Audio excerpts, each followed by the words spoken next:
Hello again. Welcome back. Well, this is week 6. Quarantine, stay at home, social distancing, wear a mask, all of that. And I think everybody's in the routine now. I don't think there's any concerns or worries left. I think everybody's just, yeah, right. Yeah, right. It's getting more and more worrisome, and more anxieties seem to be building up. There's people protesting now. Why?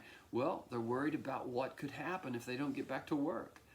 And then there's people worried that if we just boom, flip the switch and everybody goes back, that wow, the virus is not gone. What could happen? Could our health systems be just so overwhelmed that it's just, well, we can think of all kinds of anxieties and worries.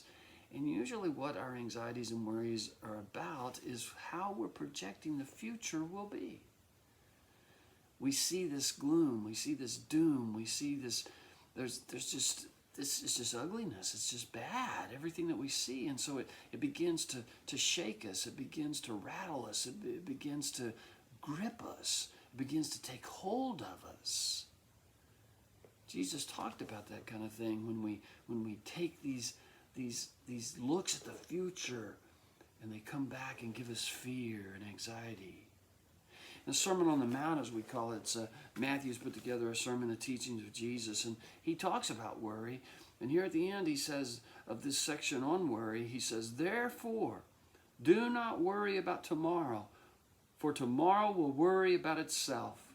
Each day has enough trouble of its own." Whoa. Jesus is trying to get us to see that we do not need or have to, or it's not even valuable to take these gloom and doom ideas, these worries, and project them into the future. He's not saying don't plan or don't look ahead. He's in the middle of one of the greatest adventures of planning. Him and God and the Spirit have gotten together, and this is a whole plan. He's not talking about don't look ahead. He's talking about taking these anxieties and looking ahead in an anxious way that now grips us and grabs hold of us, and it keeps us from functioning today. That's what he's trying to protect us from, is these anxieties. When we look ahead, we can't grab hold of what we have right here, what now.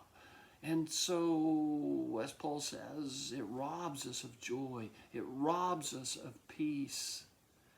Jesus is trying to protect us from that. He's trying to get us to see, no, it's not that we don't plan. Now, I know us procrastinators would like to this verse to say, hey, see, just live one day at a time. He is, in a sense, saying live one day at a time, but not without looking ahead. We don't want to look ahead with gloom and doom. Because not only does it rob us of joy and peace, ultimately, it weakens our faith. It weakens our faith. And Jesus has talked about how we can trust God. And we'll go back and look at what he said before the therefore. There's a reason we don't have to fear the future. God is going to take care of us. And we'll look deeper at that. Right now, just take a look at the worries and the concerns. Are you beginning to say words like, it is never going to be as good as it was? It's always going to be bad. You begin to put those dogmatic terms onto things as if